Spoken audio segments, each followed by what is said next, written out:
Chapter 9. Wilbur's Boas. Aspidor's web is stronger than it looks. Although it is made of thin, delicate strands, the web is not easily broken. However, a web gets torn every day by the insects that kick around in it, and a spider must rebuild it when it gets full of holes. Charlotte liked to do her weaving during the late afternoon, and Fern liked to sit nearby and watch. One afternoon she heard a most interesting conversation and witnessed a strange event. "You have awfully hairy legs, Charlotte," said Wilbur, as the spider busily worked at her task. "My legs are hairy for a good reason," replied Charlotte. "Fun her more, each leg of mine is 7 sections: the coxa, the trochanter, the femur, the patella, the tibia, the metatarsus, and the tarsus." Wilbur sat bolt upright. "You're kidding," he said. "No, I'm not, either. Say those names again, I didn't catch them the first time." "Coxa, trochanter, femur, patella, tibia, metatarsus, and tarsus." "Goodness!" said Wilbur, looking down at his own chubby legs. "I don't think my legs have 7 sections." "Well," said Charlotte, "you and I lead different lives. You don't have to spin a web. That takes real leg work." "I could spin a web if I tried," said Wilbur, boasting. "I've just never tried." "Let's see you do it," said Charlotte. Fern chuckled softly, and her eyes grew wide with love for the pig. "Okay," replied Wilbur. "You coach me and I'll spin one. It must be a lot of fun to spin a web. How do I start?" "Take a deep breath," said Charlotte, smiling. Wilbur breathed deeply. "Now climb to the highest place. You can get 2, like this." Charlotte raced up to the top of the doorway. Wilbur scrambled to the top of the manure pile. "Very good," said Charlotte. "Now make an attachment with your spinnerets, hurl yourself into space, and let out a drag line as you go down." Wilbur hesitated a moment, then jumped out into the air. He glanced hastily behind to see if a piece of rope was following him to check his fall, but nothing seemed to be happening in his rear, and the next thing he knew he landed with a thump. "Boom!" he grunted. Charlotte laughed so hard her web began to sway. "What did I do wrong?" asked the pig, when he recovered from his bump. "Nothing," said Charlotte. "It was a nice try." "I think I'll try again," said Wilbur, cheerfully. "I believe what I need is a little piece of string to hold me." The pig walked out to his yard. "You there, Templeton?" he called. The rat poked his head out from under the trough. "Got a little piece of string I could borrow?" asked Wilbur. "I need it to spin a web." "Yes, indeed," replied Templeton, who saved string. "No trouble at all. Anything to oblige." He crept down into his hole, pushed the goose egg out of the way, and returned with an old piece of dirty white string. Wilbur examined it. "That's just the thing," he said. "Tie one end to my tail, will you, Templeton?" Wilbur crouched low, with his thin, curly tail toward the rat. Templeton seized the string, passed it around the end of the pig's tail, and tied 2 half hitches. Charlotte watched in delight. Like Fern, she was truly fond of Wilbur, whose smelly pen and stale food attracted the flies that she needed, and she was proud to see that he was not a quitter and was willing to try again to spin a web. While the rat and the spider and the little girl watched, Wilbur climbed again to the top of the manure pile, full of energy and hope. "Everybody watch!" he cried. And summoning all his strength, he threw himself into the air, head first. The string trailed behind him. But as he had neglected to fasten the other end to anything, it didn't really do any good, and Wilbur landed with a thud, crushed and hurt. Tears came to his eyes. Templeton grinned. Charlotte just sat quietly.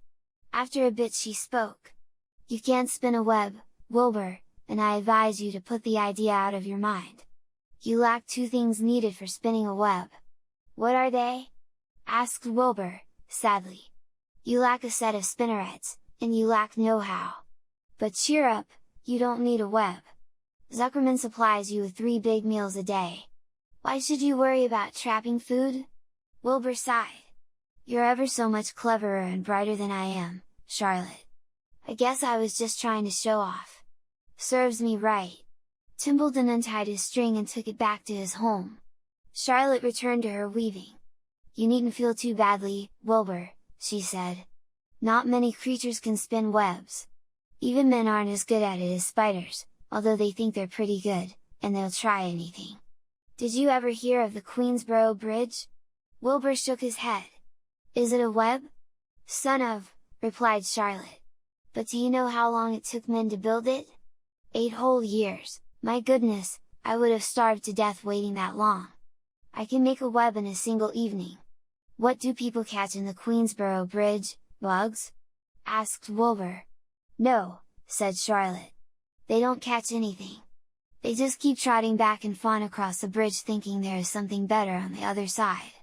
If they'd hang head down at the top of the thing and wait quietly, maybe something good would come along. But no, with men it's rush, rush, rush, every minute.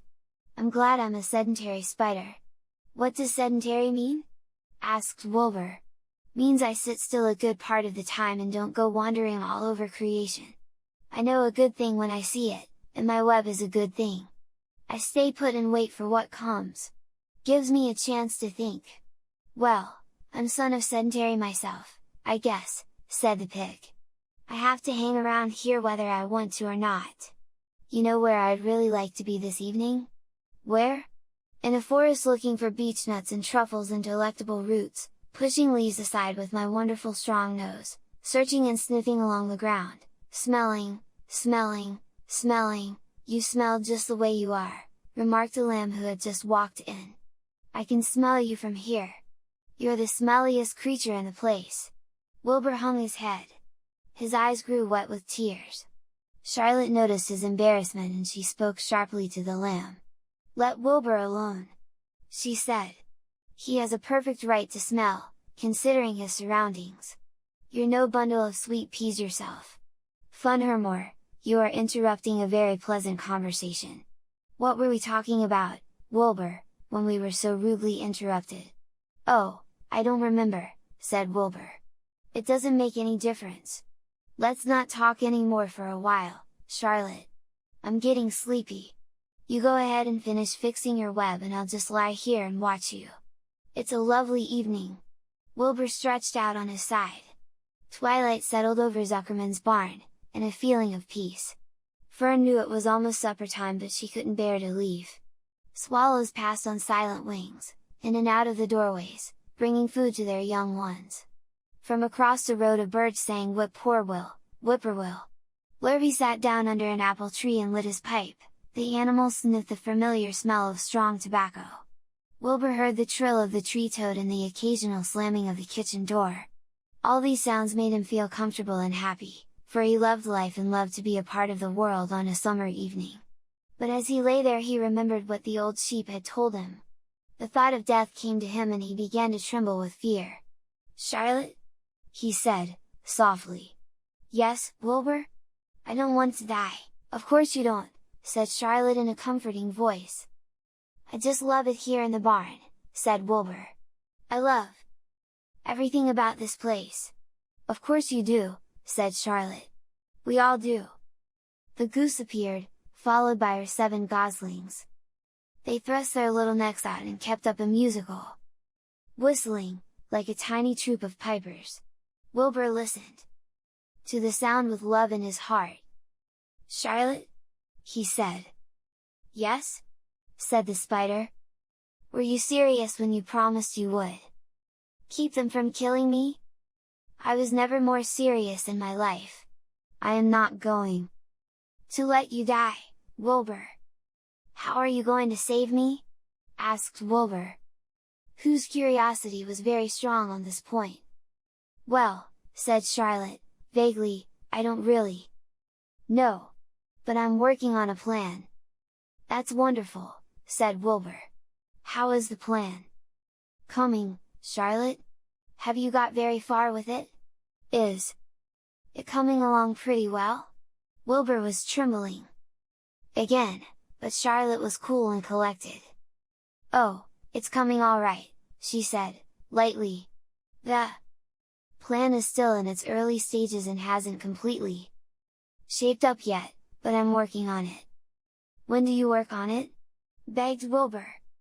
When I'm hanging head down at the top of my web. That's when I do my thinking, because then all the blood is in my head. I'd be only too glad to help in any way I can. Oh, I'll work it out alone, said Charlotte. I can't think better if I think alone. All right, said Wilbur. But don't fail to let me know if there's anything I can do to help, no matter how slight. Well, replied Charlotte, you must try to build yourself up. I want you to get plenty of sleep, and stop worrying. Never hurry and never worry. Chew your food thoroughly and eat every bit of it, except you must leave just enough for Templeton. Gain weight and stay well, that's the way you can help. Keep fit and don't lose your nerve. Do you think you understand? Yes, I understand, said Wilbur. Go along to bed, then, said Charlotte. Sleep is important. Wilbur trotted over to the darkest corner of his pen and threw himself down. He closed his eyes. In another minute he spoke. Charlotte? He said. Yes, Wilbur? May I go out to my trough and see if I left any of my supper? I think I left just a tiny bit of mashed potato. Very well, said Charlotte. But I want you in bed again without delay. Wilbur started to race out to his yard. Slowly, slowly, said Charlotte. Never hurry and never worry. Wilbur checked himself and crept slowly to his trough. He found a bit of potato, chewed it out airfully, swallowed it, and walked back to bed. He closed his eyes and was silent for a while. Charlotte? He said, in a whisper. YCS? May I get a drink of milk? I think there are a few drops of milk left in my trough. No, the trough is dry, and I want you to go to sleep. No more talking. Close your eyes and go to sleep. Wilbur shut his eyes. Fern got up from her stool and started for home, her mind full of everything she had seen and heard. Good night, Charlotte, said Wilbur. Good night, Wilbur. There was a pause. Good night, Charlotte. Good night, Wilbur. Good night. Good night.